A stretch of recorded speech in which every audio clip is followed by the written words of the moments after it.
అజయ్ ఒక construction manager. తనకి అమ్మాయిలను ఫ్లర్ట్ చేయడం చాలా అలవాటు. అయితే అలానే ఒకరోజు నైటు సోనాలితో కలిసి వెళ్తుండగా సోనాలిని వాళ్ళ ఇంటికి రమ్మని అడుగుతాడు. అప్పటికే లేట్ నైట్. మరి సోనాలి నేను రానని తెగేసి చెప్పేసింది. సోనాలి వేరొక ఇంట్లోని అద్దెకి తీసుకొని ఉంటుంది. తను జాబ్ చేస్తుంది. వాళ్ళ అమ్మాలు ఊర్లోనైతే ఉన్నారు. అయితే మా ఇంటి దగ్గర ఉన్న అంకులు అమ్మ వాళ్ళకి కంప్లైంట్ ఇస్తాడు, నేను లేట్గా వెళ్తే వెళ్ళిపోవాలి బాబు అంటున్న సోనాలికి ఇలా అయితే చెప్తున్నాడు. మా అమ్మ నాన్న ఊరి నుంచి వచ్చారు, నా రూమ్లోనైతే ఉన్నారు. నిన్ను చూడాలి అని అంటే తీసుకువెళ్దామని అడిగాను. సర్లే నువ్వు రానంటున్నావు కదా, అదే ముఖ వాళ్ళతో చెప్తాను అని అంటాడు.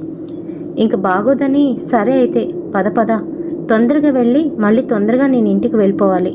నన్ను నువ్వు డ్రాప్ చేస్తావు కదూ అని అడుగుతుంది. తప్పకుండా పద అంటూ తీసుకువెళ్ళిన వాడు మరొక దగ్గరికి తీసుకువెళ్ళి అక్కడ మెడికల్ షాప్లోని నాన్నగారికి మందులు కొనాలి అని ఆపుతాడు.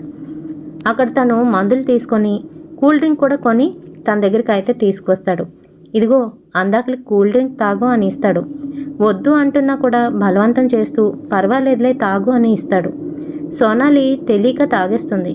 మరి ఇంటికి వెళ్ళగానే సోనాలికి కళ్ళు అయితే తిరుగుతాయి. అక్కడ వాళ్ళ అమ్మ నాన్న లేరు. చీకటిగా ఉంది రూమ్ అంతా. ఏంటి, ఏం చేస్తున్నావు, అసలు ఎందుకు తీసుకువచ్చావు, ఇలాంటి చోటుకి మీ అమ్మ నాన్న కూడా లేరు అని అనేలోపు తనకి కళ్ళు అయితే తిరుగుతూ ఉంటాయి. అంతే, కళ్ళు తిరిగి కిందనైతే పడిపోతుంది. ఈలోగా అక్కడికి ఒక నల్లటి ఆకారం అయితే వస్తుంది. మరి ఆ తర్వాత ఏం జరిగింది, మరి సోనాలి సేఫ్గా ఇంటికి వెళ్ళగలిగిందా లేదా పూర్తిగా తెలుసుకోవాలి అని అంటే ఫుల్ వీడియో చూడాల్సిందే. నా ప్రొఫైల్ కింద ఉంది, క్లిక్ చేసి చూడండి. మరిన్ని ఇలాంటి వీడియోస్ కోసం తప్పకుండా మన ఛానల్ని ఫాలో అవ్వండి. అలాగే ఆ చేత్తోనే ఒక లైక్ అయితే వేసుకోండి మరి.